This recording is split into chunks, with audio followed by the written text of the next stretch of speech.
The 10-year yield is pushing higher today. That's having a direct reflection on what's going on with the currencies. This is putting a lot of money rotating from the other currencies into the DXY. I'm going to show you on the 10-year yield why that matters. Welcome, everybody. My name is Benjamin Poole, head trader here at Verified Investing. We're going to jump into the DXY, the 10-year yield, and a couple other currencies in the markets. So right now, the 10-year yield is pushing up 4.604% was a previous red bar candle open and a green bar candle high. Price action did get to this high pivot point, as you can see right here on this red bar candle, before a pretty significant pullback. Got close back down to the 4.5%, but then all of a sudden price, or the US 10-year, is pushing through that, sitting at 4.667%. So what I'm going to do is I'm going to show you a Fibonacci retracement. I'm going to take this little tool right here, take it to the pivot high, and then the lowest point on this current chart. As you can see, our next level of resistance, now that we're above the 786 Fibonacci retracement, as you notice, it got a rejection right there. But now that it's pushing through, your next level of resistance on the 10-year yield is the 886 Fibonacci retracement, which is 4.702%.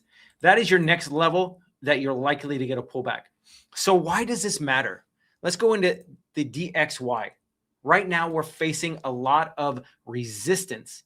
Right now, this red bar candle is capping the price action. As you can see, it hit once, twice, three times. If we get a continued surge to the upside, the DXY is going to come up into the gap right here in the charts at 99.501.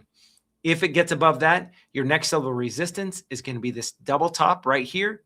As you can see, was resistance, got rejected, got back up, tried to get above it with confirmation, didn't do that, tried again, and then got rejected. That brought price action down to 97.641 before the surge to the upside, which means that if price action again can push to this gap fill, your next level of resistance on this is going to be 100.228. With the money rotating into the 10-year yield and the DXY, which is the safe haven, a lot of money is outflowing from the British pound. So here's the GBP USD chart.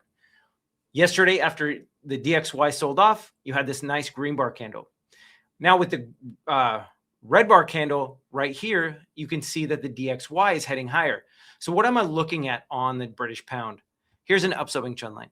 Pivot low here, secondary hit, third hit, price tried to consolidate and get below it, and then broke this downsloping trend line to the upside.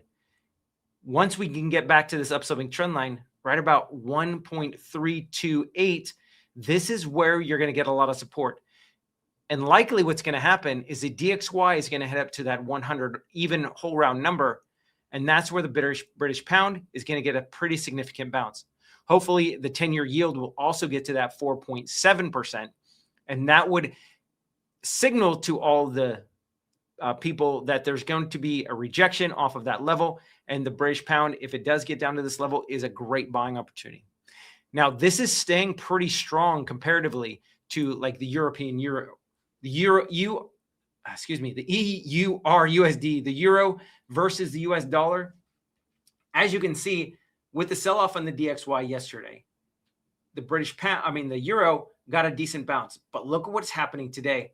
We're actually getting a pretty decent sell-off. Even though the DXY isn't creating a new high, the euro is creating a new low. So what are we looking at for support?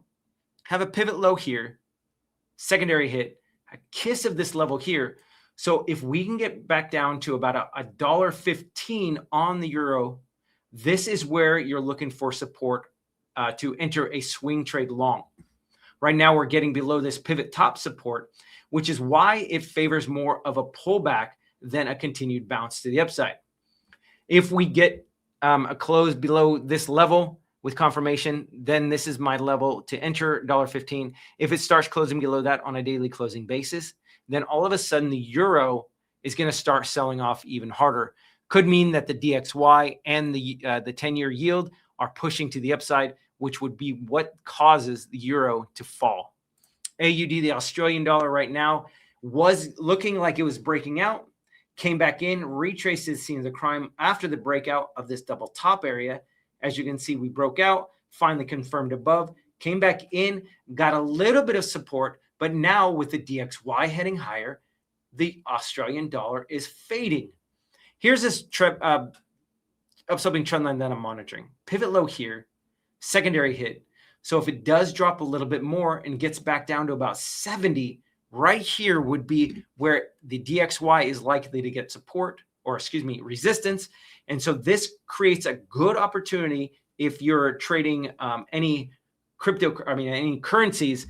This is where you would get in for the Australian dollar for a long play, knowing that you do have additional support if it does drop a little bit lower at 69262.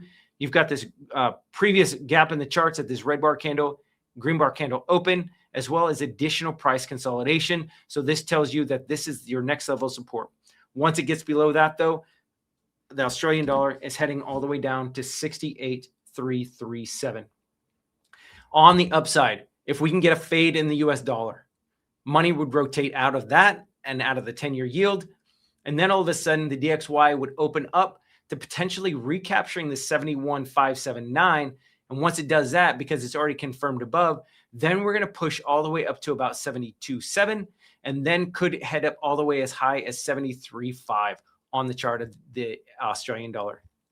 Last but not least, the Japanese yen is selling off quite significantly. Here's the downsloping trend line that we have to monitor, as this is capping price, or the capping the currency amount on the Japanese yen, the JPY. Pivot top here, secondary hit, third hit, kissed it here, fifth hit. This is showing signs of weakening of this downsloping trend line. However, we're failing to break out and confirm above that. So my resistance level was right here at 6406. And as you can see, my support level is now here at 6257. So if the Japanese yen does drop into that level, the DXY, we would likely see this at around 100. And this would be your entry price on the JPY. If it does start breaking below that level, though, then you're looking at 6177. Zoom out in the charts. You get this low pivot that goes all the way back to the lows of July 2024 for additional support. Now, what I'm looking at, though, is what happened to this downsloping trend line. On a technical basis, the more often resistance levels are hit, the weaker those resistance levels have gotten. However, on the JPY, that hasn't necessarily happened. So what I would like to see is it to maintain price action above 6257, get back to this downsloping trend line, finally break out above it, and then head all the way back up to 6406. Once it hits that level again, based on the amount of times it's already gotten rejected, it's likely to break out and go to 6527. My initial entry price, because of the weakness, though, would be 6257. And then my next add level would be 6177 on the chart of the JPY.